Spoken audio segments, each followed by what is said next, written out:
Hello, everybody. This is Paroon Chadha from Passageways.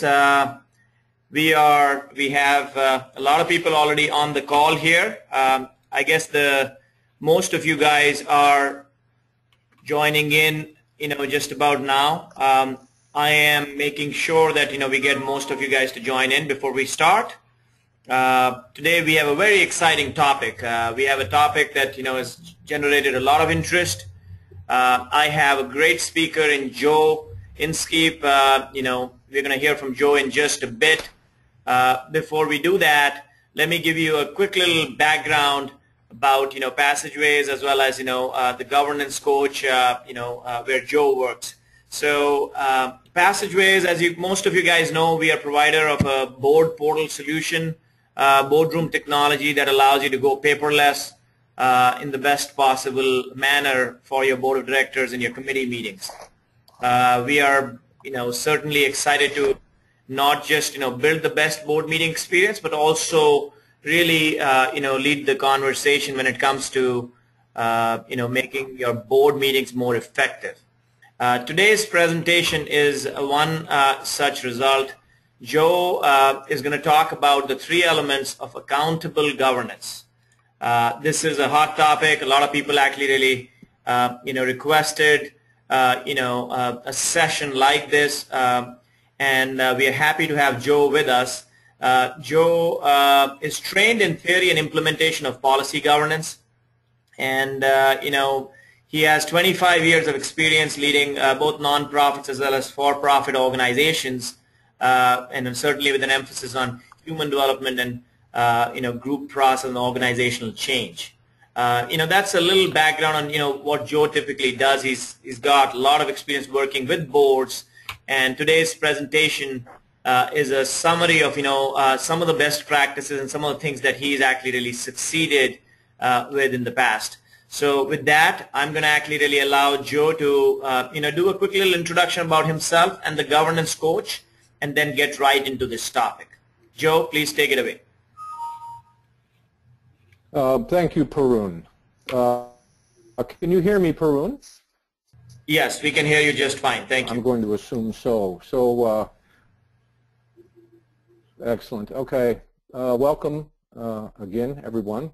I'm glad to be here myself. Just in terms of a brief overview of what we'll do today, I'm going to give a very short background and then go to some underlying principles that relate to governance in general and policy governance in specific, and then we're going to get to a little bit more detail about what I'm calling these 3 core elements that are really at the center of accountable governance. So that's the overall presentation components, and then we leave, I think, I understand, about 15 minutes, and we can have a discussion period, question and response period as well. So with that, I'm off. So just for a little bit of personal background, I have worked for a long time with an organization called Shambhala. It's an international organization with central offices now in Halifax, Nova Scotia, and roughly 200 centers, primarily in Europe and North America, but across the globe. For the first years in governance, at least in that organization, I worked on questions related to change on the international level, how to integrate our communities and how to develop a system that would allow us to have oversight of sort of that kind of span, multinational span and representation. So once that work had been sufficiently done, I turned my attention on behalf of that group toward looking for a model of governance that would work at the local level. With 200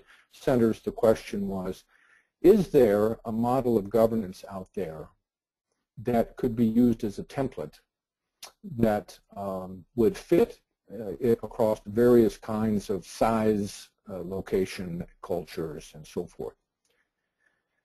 And that was not an easy piece of work, and largely because there's scant models out there. Now, I encourage you to try to find them. We're doing that ourselves as well still, looking for integrated models of governance that stand as whole bodies of work.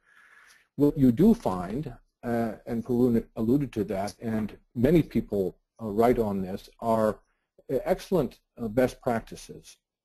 And if you're able as a single board to collect those, do the research and find out what works in different kinds of settings, then you could cobble together without question something for your board. That was not something that I wanted to do because there's too many centers of too many different kinds. So that an integrated model was really important to me. There is basically one out there still, and that is the policy governance model. I'm going to be talking about principles that underlie that model.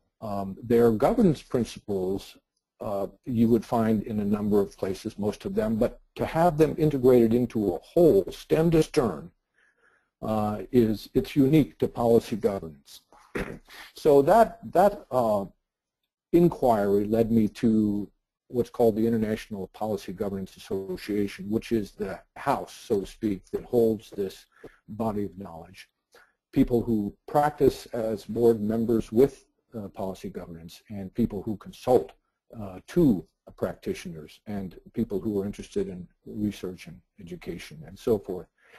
So that is our international member organization, which I'm now a board member of and have been for several years. And through affiliation with that professional collection of folks, I came to the Governance Coach, which is a consulting firm.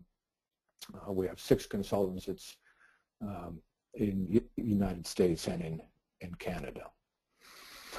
So that's a little bit about how I got into the position of working with policy governance, why I got there, the IPGA Association, and the consulting firm that I currently work with. So let's talk about policy governance a little bit to start with. The word policy, as you'll see as we go on, policy is a central lever of how to make governance work in this model.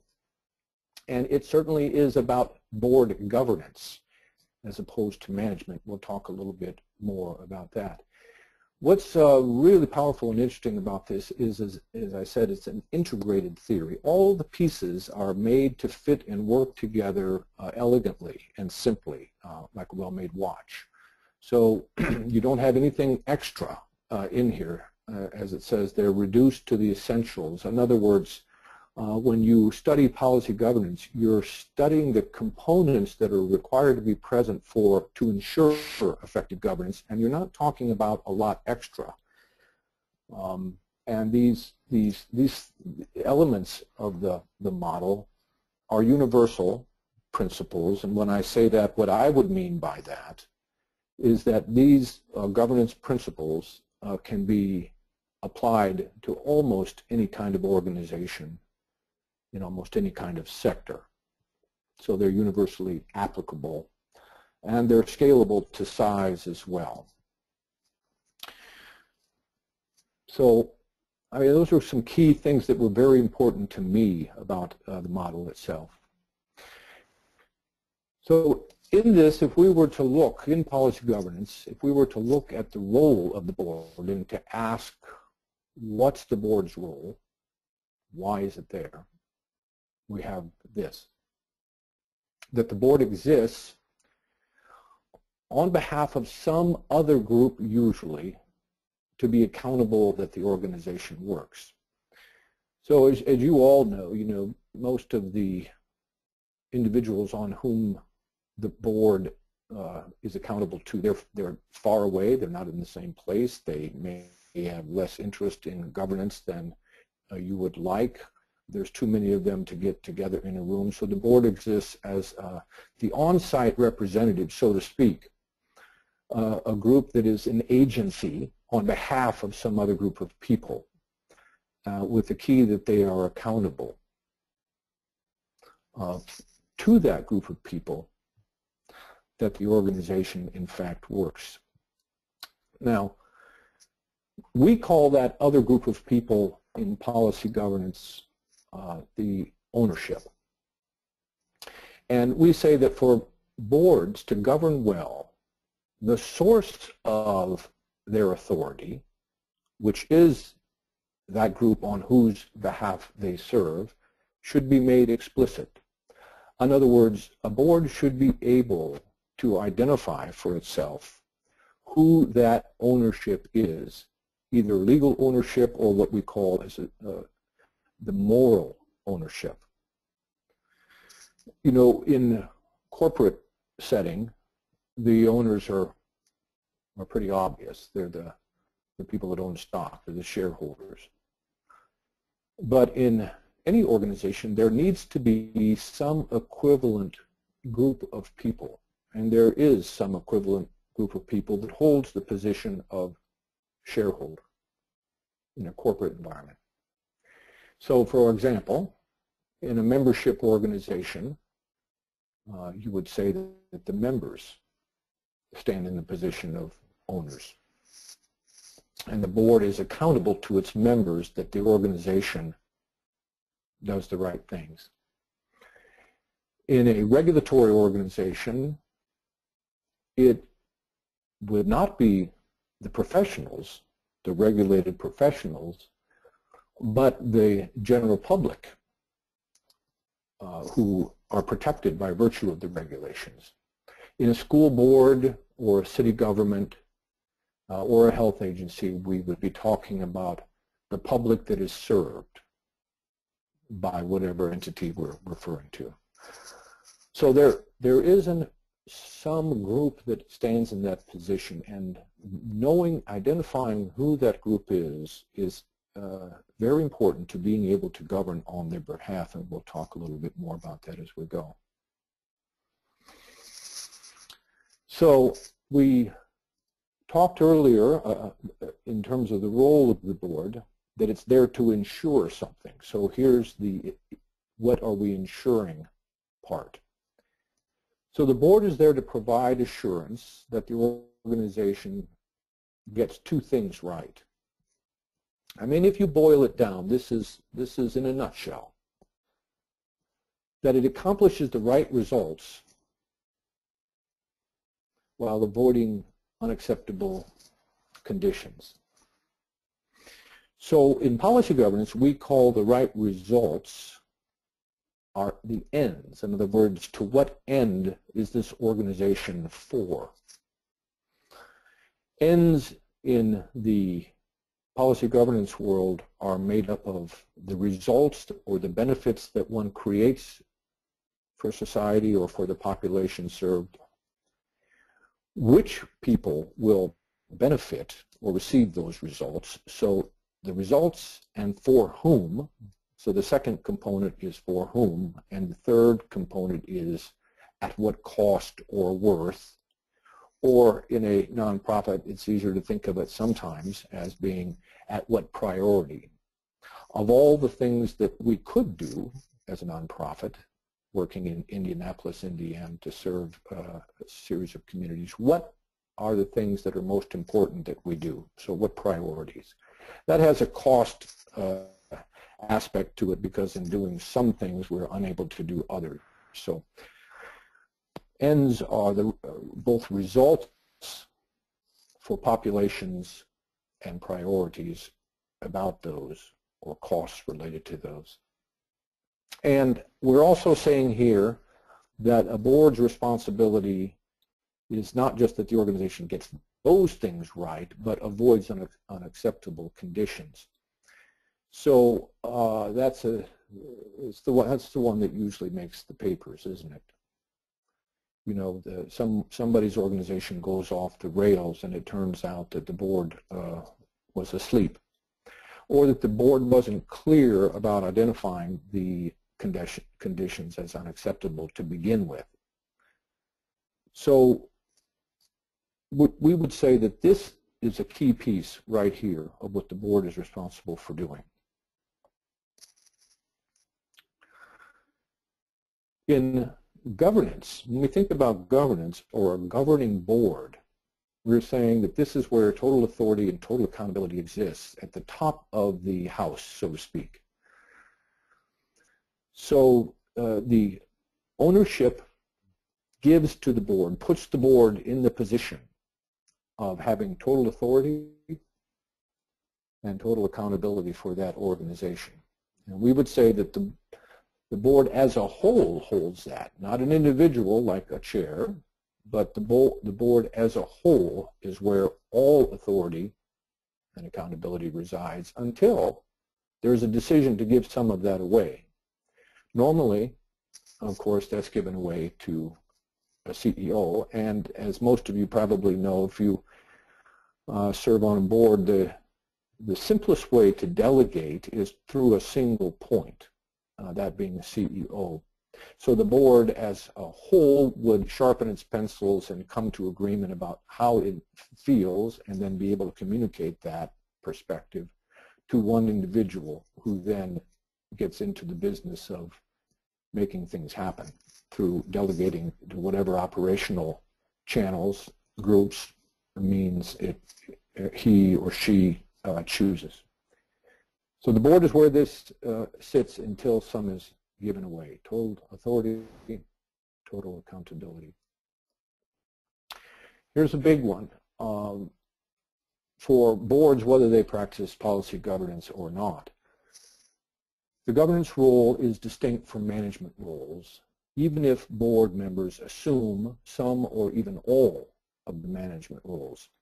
So one of the real challenges and real levers, real opportunities in policy governance is beginning to make a distinction and understanding clearly how governance differs from management. And really, if you sit in on board meetings of various organizations, you see this getting confounded constantly. And actually, it's almost impossible that it not be confounded unless people are explicit about it, and not only explicit about it, but have a discipline of keeping the boundaries up and appropriately managed. Because it's just such a, it's so constant. It's the background of boards, unless they're really well-trained, experienced boards. It's the background to be involved in micromanaging. And it takes a lot of intentional work to develop the perspective of a governing body and the agenda of a governing body. So if you work in smaller organizations, what you see is that actually board members have to wear hats that are on the management side. Many organizations, as they grow, go through long periods of time where people that serve on boards also serve in staff roles. The challenge here, there's a couple challenges. The first one has to do with the clarity of knowing which hat you're wearing at any given point. There's really no problem with one person doing the work of governance and management so long as those two things are kept separated. That is a challenge. And the second part of the challenge in the organizations that I work with and help when we're in this kind of a position is that it's just purely a bandwidth question. All of you know that operations is the thing that is right in front of us. It's the thing that happens every day. It's the thing that demands attention. Whereas governing questions, governing deliberation, governing vision is something that is one lifts one's eyes more toward the horizon. It's longer-term questions. It's more deliberative questions. So if you're doing both jobs, operations just tends to yank you back into daily operations very, very quickly, very frequently, very often. And it's the governance agenda gets undermined. So the bandwidth question is, first of all, can a person have enough time to do both of these if both of these are actually significant pieces of work? And policy governance will be is very refreshing and challenging in that it actually shows us how governance is a complete and a full piece of work as well. So the distinction between the two is critically important in order to govern well, and once one understands the distinction, the work of each agenda becomes more clear and easier to keep on track. All right, so role distinction. Now we'll talk about, given the role distinction between governance and management, now we'll talk about three essential governance roles. And these are the core, what you would say is the core of governance. If we're here to represent or govern on behalf of an ownership, it follows that it's critically important that we have some linkage with that ownership in order to govern on their behalf. Right? So this is the question of how one does that, but it's also just underlining the importance of doing it at all. Otherwise, organizations get focused on products and programs, portfolios, and you can drift. It's important that we tether the benefits that we're creating and bringing to society to those who stand in the position of ownership. So that linkage constantly brings us back to that perspective, includes that perspective, and allows us to govern accountably to the ownership group.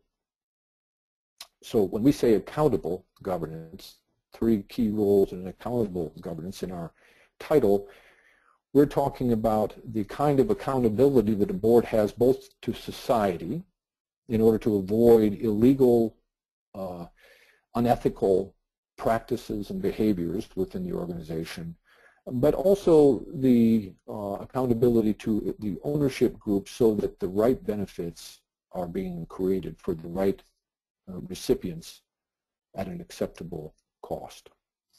So linkage is a key part of that. Many boards don't have any practice of linkage except perhaps just an annual meeting, which is more of a report to a listening body. So the second essential role is guidance. Or we could say, I suppose, guidance and control, but policy is the word we use for the guidance that a board offers to its operational staff. And we're going to go into some detail on this. But a board, I honestly, I even right now work with a for-profit organization that is a closely held organization, but has some 40, almost 50 stockholders, that has no policy whatsoever, literally no policy whatsoever. And I think, and these professional folks, and the idea that, well, maybe this is a good idea to manage risk through looking more closely at developing policy around risk, or to clarify what we're trying to get done here is important, and we've started that process up. But it's not the case that all boards are offering guidance through policy. It usually is the case that boards are listening to management reports constantly and trying to think of good questions, and perhaps, you know, saying yes to initiatives, or saying, well, maybe yes, but we want more information. Could you give us more information? Those kinds of things. But in terms of their own agenda of guidance through policy, that's not always the case. The third part of this that's critical is monitoring results. So if you don't watch, if you don't look, if you don't gather information, it's really not easy to know whether the right things are happening. So this is a formal practice. All three of these are formal practices within policy governance. And when you put them together, what you get is accountable governance. You're linked to the ownership or the source of your legitimacy. You're providing well thought out policy that both guides and controls, that provides a container within which operations occurs, and then you're checking, are we getting the right things done, or are we avoiding the problems that we want to avoid? Okay, so this is one way. Now this, you know, there's other things, a way to talk about a board's work, but these are very key things that a board should get right in order to govern well. So that's why I'm focusing on those today. The linkage to ownership, I'm not going to say much about that. It has to do with, I would say, the high fidelity part means the more high fidelity, the better connection that you have with your ownership group, the more capable you are of representing that in the end statements and where we're trying to go with the organization. And if you match that with strategic foresight, trying to understand the world, the context that the organization is in, and how that context is evolving. So both the contextual change that's going on around us, what the drivers are for that, and the perspectives of ownership together allow a board to shape the preferred future. Sometimes I like the idea of, painting the city on the hill. This is where we're going. This is what we want life to be like for our organization. So this is what we want to create. So that's the linkage part. It's linkage both with ownership, but also from the strategic foresight point of view with other things that will help a board to articulate the preferred future. So that's enough for ownership linkage now. I want to talk about policy, and I'm just going to run us through the policy landscape that boards enter when they use policy governance. A couple things about it first. The whole of the board's intentions for the organization, I say here, are recorded in an ongoing reference. Now, what I mean by that basically is a policy manual, something you can refer to, something that evolves. It's not once and done, it's not once and on a shelf, but it's an evolving document that records the board's values and the board's perspectives for the organization. That's really, really helpful. Boards forget what they decided in the past. Boards enter into discussions they don't even need to enter into because they already decide that. And of course, you can review and say, well, we feel differently now. But isn't it good to know that the decision, a well thought through decision already exists, and to be able to go right to it because you know where in the manual it should be because of the landscape, the map that I'm going to be talking about now. So we say the whole of the board's intentions, all board policy is decided by the group as a whole. Once that decision, the sort of diverse perspectives of the board members present are deliberated, and you come to a sharp point of a single policy, that would be kept in a policy manual and policy governance. And again, that is an evolving document. It's just meant to record values and perspectives as they exist currently.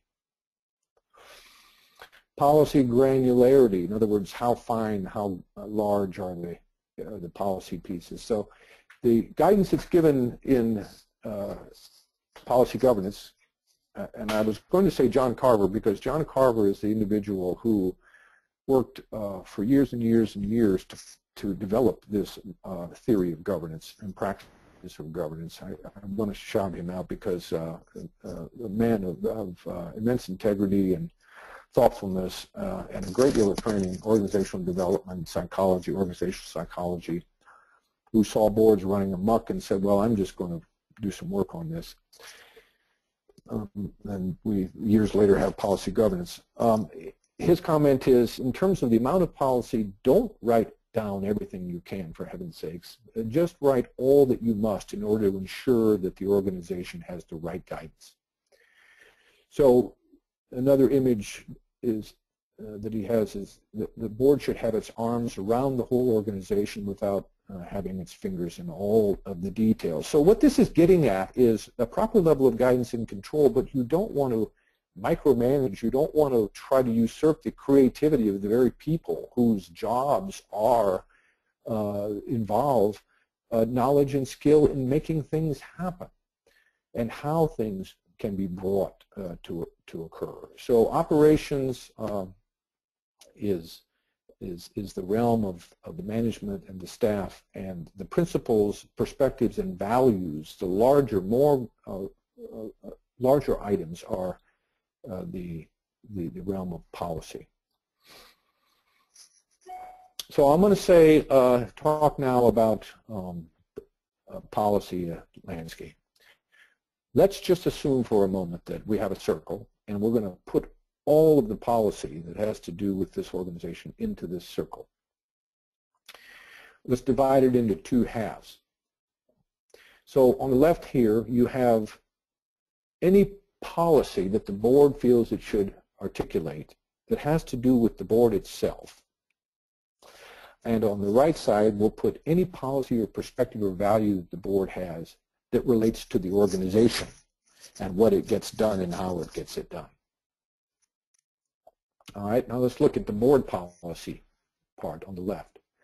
We can divide that into two parts as well. First is governance process. That is a category, one of the four categories of policy, that refers to the board's job, how the board envisions its job, defines its role, how it's going to get that role accomplished. On the lower quadrant, we have the way that the board envisions its linkage to the operational organization, any value or perspective that it wants to have related to that link. And we're going to go into what these mean in a little bit finer detail in a moment. On the right, we have the operational policy. So what we're talking about, and we have talked a little bit about it already on the upper side, are what we call ends. To what end are we here for? This, again, three parts to this, specifically naming the benefits we're here to create, the results we're here to create, specifically naming the populations that are to receive those. And there could be several benefits or results. It could be for different sets of populations, but it's important to be clear.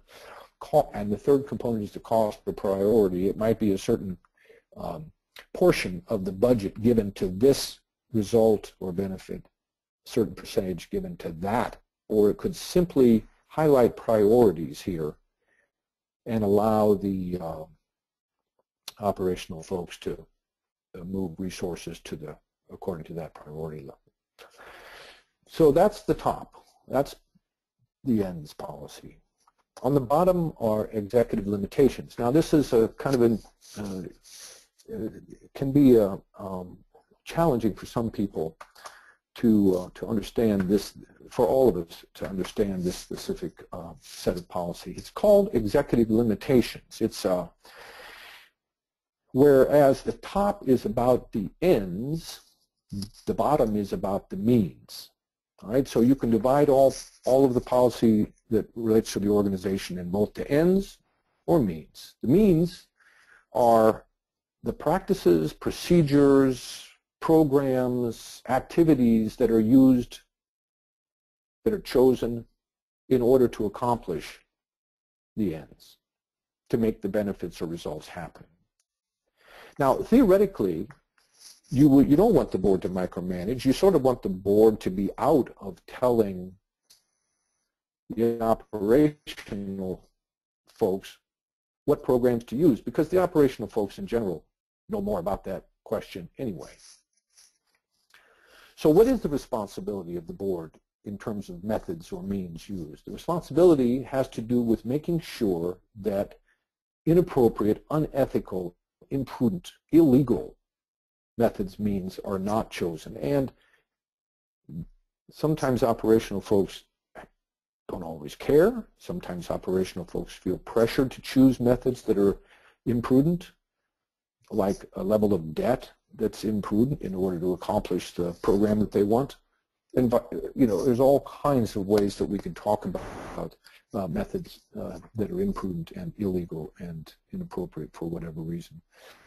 So it's, in policy governance, not the job of the board to tell operations what methods to use, but it is the job of the board to tell them which are not to be used, which are off the table, which are out of bounds because they are imprudent, unethical, or illegal. So in that sense, it's a limitation. It's about limiting the means, not prescribing them. It's proscribing, not prescribing means. Basically, the board publishes a don't do list. Don't do this, don't do that. All right, so that's policy related to ends, policy related to means. So there's the four bodies of policy as a whole, four categories of policy. Again, the ones on the left have to do with the board. The ones on the right have to do with the operational staff. Normally in policy governance, when you have all of the policy on the left is delegated to the chair of the board. So it's up to the chair of the board to interpret that policy and to ensure that the board functions according to that policy. The policy that's on the right is delegated normally to the CEO, and it's the CEO's job to ensure that the ends are achieved and the limitations are avoided. You'll notice that one of the subtleties in that is that the board chair actually does not supervise the CEO. The CEO is actually supervised in a sense by the body of policy itself, because it is the board as a whole that has arrived at that. And we'll talk about assessment or monitoring in a few moments. So that's the policy circle. Everything that the board can say or should say or wants to say in relation to policy fits into this space. And all of these things fit into a policy manual. And the manual is divided by the categories, and it's divided by how specific how large or how specific the policy is in layers, so that you get finer, smaller, more granular policy in some areas than you do in others, but you always know where to seek it out. The manual is always evolving because a board tends to, on an annual or every other year, review these and say, do these still reflect our perspectives and the perspectives of ownership? All right, so very much an evolving body of knowledge that's archived, it's saved, that the board keeps right in front of it and can refer to and remind itself and use for guidance. And certainly the CEO keeps in front of herself and uses for guidance as well. Can be very, very clear now when this is done properly for both sides, the board and the CEO. So we'll quickly go through and just look. The board policy, which is that upper left quadrant, has to do with governance process, how the board does its job, right? Its role, the way that it governs, the style of governance, how it makes decisions, the role of the chair, the secretary, committees, and so forth. All of the decisions that a board would make in these policy categories would be subcategories under governance process. And people usually have some kind of operating practice in relation to many of these, although it's not always intentional, it's not deliberate, and it's not been discussed. So policy governance makes it more obvious and intentional. On the bottom left side, this is the way that the board links to the operations. So the unity of control has to do with the board speaking with one voice and not having board members trying to go around an executive director or speak individually to an executive director. So board as a whole. Accountability is about board's accountability. We talk about delegation there as well. And because monitoring the organization is part of the way a board links to that operational organization, that also exists in this category. Now let's move over to the right, the ends. We've discussed this. I won't spend time on it. What results or benefits for whom at what cost? All those values, views, perspectives are placed here in that category. And then the limitations, these are related to the things that the board is putting off limits in terms of practices. That would be about treatment of customers, treatment of staff, planning, financial planning, and financial conditions, conduct of staff, protection of assets, and there are many others that can go into this category. This is about also managing risks. Most of these are. So sometimes it's, when you look at your own organization, it's easy to see how important some of these categories are, and you may have others that are obvious to you that are not on this particular map. So that's it. That's the full policy circle. We've gone around the horn once with the bullet points for each of the 4 quadrants. Under each of those bullet points, there's usually policies that are even a little more granular that spell out the actual values that a board holds on behalf of its ownership. You get a level of detail in policy that allows it to be delegated safely to operations. That's the sort of the test. Have we said enough? So then the board regularly assesses performance against written policy. Now this is one of the keys about assessment is it has to exist, really. I mean, it's only fair that it does exist against criteria that are pre-established. Once you know what the targets are, then you can assess how we did against those. So written policy and the policy manual that provides guidance is what is actually assessed. We assess performance against those policy values. And it can be done more or less regularly, depending upon how risky the particular policy, the risk of that the policy is addressing, or how important the result is to the organization that you're trying to accomplish. So monitoring is a part of policy governance. It's a regular part of policy governance. And I'm going to talk then briefly to close. We have 3 minutes about the monitoring loop. So this is what actually happens on the ground. So the board articulates the policy as we've said, and then there is a series of things that the CEO does or delegates have done, but the CEO is responsible for doing, that are all under the category of the executive report. Now, the first thing is the board doesn't usually state its policy in extreme detail, so that it's impossible that there be 2 interpretations, reasonable interpretations. It's usually a higher level statement of value or principle that the board articulates, so it needs to be interpreted.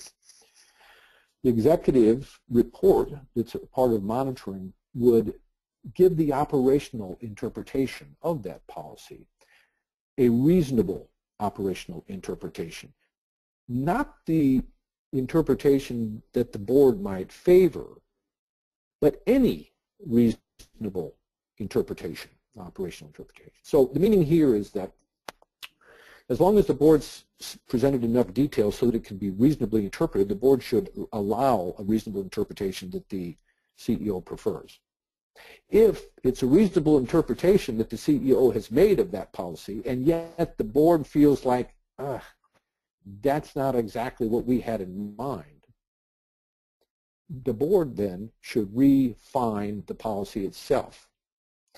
So the executive report gives the reasonable interpretation so the board can understand what it is, and whatever supporting rationale there is that describes why that's a reasonable interpretation.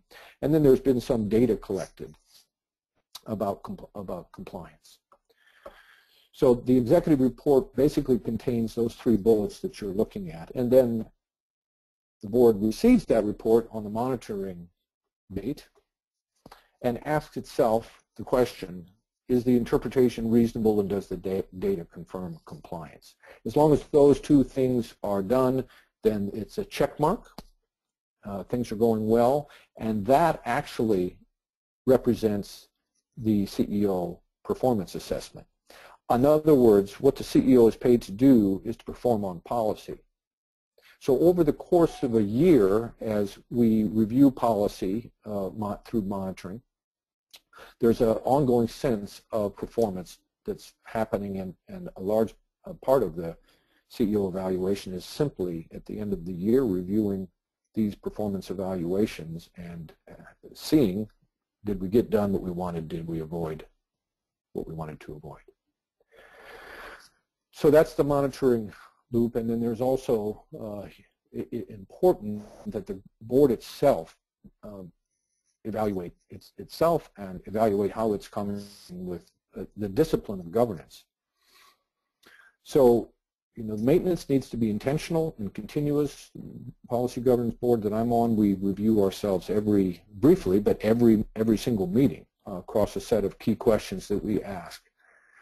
It's important that orientation occurs with policy governance or with any board discipline, so that, as you onboard people, they're coming into a practice that they understand and that they can support over time.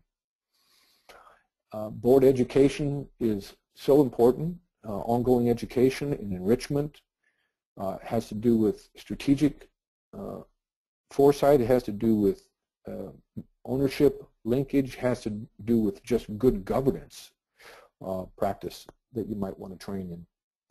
And lastly, reviewing to the degree you're sticking with the discipline itself. Things tend to devolve if we're not aware and evaluating our own use of governance discipline. So you put all these things together and you start to get a real culture of governance. So those are the three essential roles: linkage with ownership, policy guidance, and monitoring. All right, I think we're a minute and a half over here.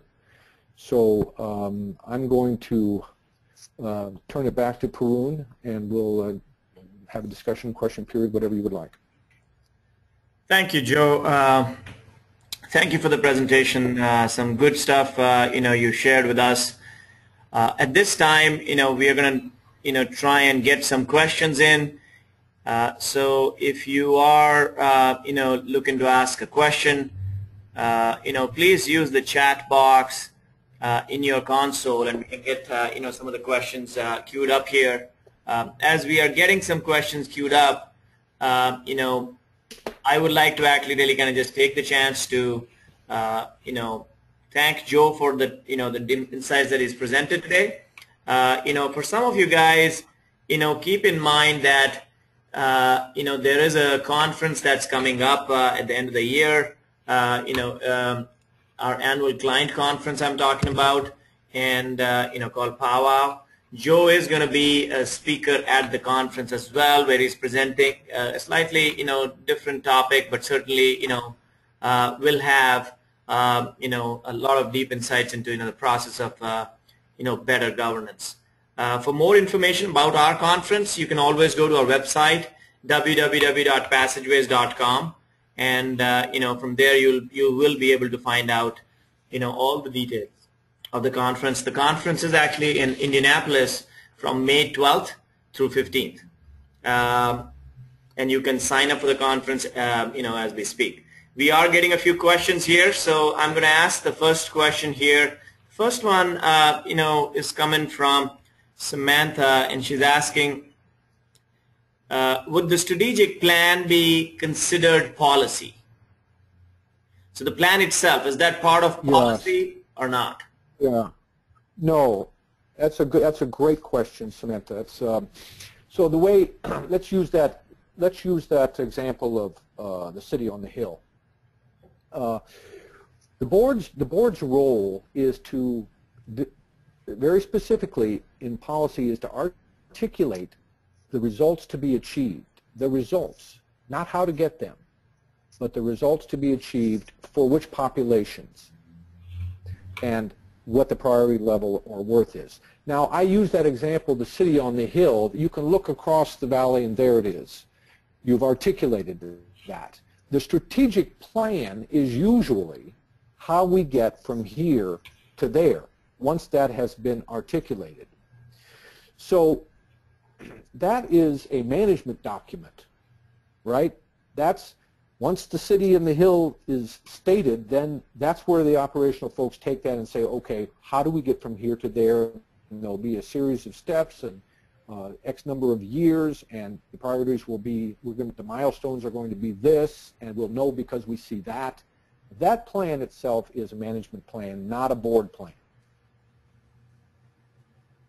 Good. Sam, Samantha, does that, well, ask if you want more, but that would be the short answer. Yep, very good. Samantha, if there's a follow-up, you can punch that in. I'm going to go to the next question here from Steve.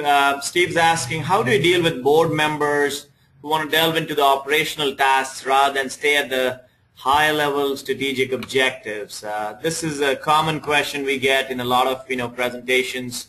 I guess it's the altitude question. How do you set the right altitude for the discussion topics?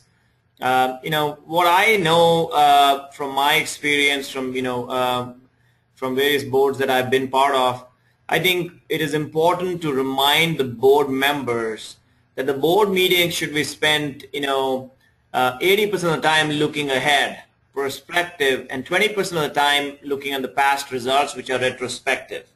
I think that's a rule that I've seen work very well.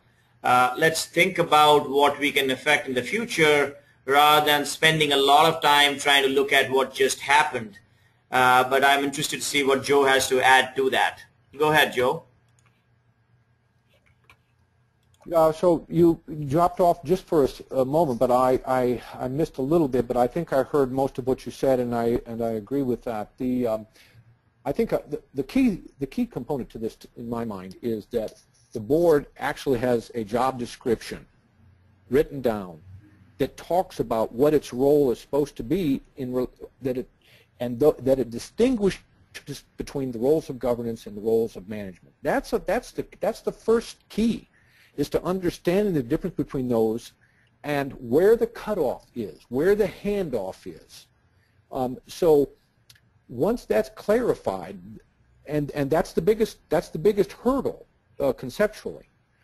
Once that is done, then it's a question of, do people play well together and follow the rules? Some people just can't restrain themselves, okay? And it's just really challenging for them to stay out of other people's business. Maybe they're really good at government operations, and that's how they spent their life, and they want to jump in all the time. But they need to understand that that's not the job anymore. And that's huge right there. If the board as a whole understands that, and if the CEO understands that, then there can be feedback given. We don't do that. That's not our job. Let's pull back and do what we're intended to do. So, and that can be a self-supporting. The board itself can support its own behavior. Part of the board chair's role is to ensure that the board behaves according to the policies that it's established. If the board understands that it's not micromanaging, the board chair has a much easier time pulling back members and saying, let's go back to what we do. But Paroon is absolutely right. This happens all the time. Yeah, and one of the ways to reduce the discussion on operation and really kind of just stay strategic at the board level, what I've found is that, if you come up with a rule, for example, you can save the reports for quarterly or bi-monthly board meetings, and let the data add up for a substantive discussion at that time, rather than actually bring the same data to every meeting, and really kind of have an agenda for the entire year laid out, where you have a focus area identified for the board meeting ahead of time, so board members can come prepared, and there's less of a chance for them to really kind of just put their fingers into the data that you make available. Anyway, I think that's a key question, and I'm sure it's a challenge that will continue to really kind of just be tackled as we go. There are more questions here, so let me jump on to the next question here from Lisa. She's asked about a copy of the PowerPoint. Lisa, rest assured, after the presentation, we'll certainly be sending you a follow-up. In fact, there'll be a recording and some of the slides can be shared. Joe, is there any reason to not be able to share these slides as is, or we should be able to share them just the way they are? No. No, I'm happy for you to share them in any way you would like. Very good. I have another question here from Steve. How do you deal with board members who are disruptive to the meetings? Well, so this is not a policy governance question. This is interesting because this is one of those questions that can happen in any group at any time, in management group, governance group, neighborhood group, whatever. And I think some of the same dynamics that are present in those situations are equally effective in the board meeting. The chair needs to have the authority to be able to call on people, which is not true necessarily in the neighborhood. But I mean, that is a chair function. And when you have a disruptive member that's actually impeding the board's ability to do effective work, the chair should make sure that the individual basically just sort of like cease and desist. We need to do effective work. That's a chair role. Now, a strong chair can do that. And there needs to be, there often is in policy governance, policy under the board chair that gives them the authority to ask the person to cease and desist. And sometimes we're talking about a sheer amount of time that an individual is taking in the board session. So, I mean, usually on the boards that I'm a part of, if I do that, I'm usually called down by the chair, and by other members will even redirect and ask a question. Most things can usually be handled. If you have someone who is not hearing the messages, the feedback from adults around him or her, there needs to be a more serious conversation, probably offline, between the chair and that individual about their participation. Good. I understand I had some microphone issues, so I think this should be a little better. I have another question coming up. This is another interesting one from Steve. How do you make sure that the board provides clear directives to the CEO? Often one or two board members may make comments with others remaining silent, and it appears to be a directive from the board. How do you guard against such situations, Joe? Yeah, so basically, you've got a slightly different problem if you only have two people speaking and four people that aren't on a six-person board, and the two basically come up with a decision that is a policy decision, and you have six people voting, saying yes, and then you have two people basically running the show from the board perspective. Okay, the board has to find a way to have that conversation about the importance of the value of different viewpoints being present on a board. I mean, I suppose if you actually have two people that want that, who are strong people who want that kind of board, and others are willing to go along, you've got a problem. But the board should want diversity. They should want strong people articulating views, and then you work with that environment of diversity and bring it down through a deliberation to the best decision that the group as a whole can hold. If that's the process, and that's what you have to struggle for, and the board has to struggle to get to that place, then you won't have that. You won't have that problem, and the board as a whole will actually be speaking through its many voices. Very good. So I have another question here. This is from Tammy. What role would the CEO play in assisting the board in defining the end results for a strategic plan? So I'm sorry, I was just thinking of a follow-up for Steve's last one. Say that one again, Paroon, please. Sorry, yeah, go ahead. I'm going to actually repeat the question. So the question is from Tammy. What role would the CEO play in assisting the board in defining the end results for a strategic goal?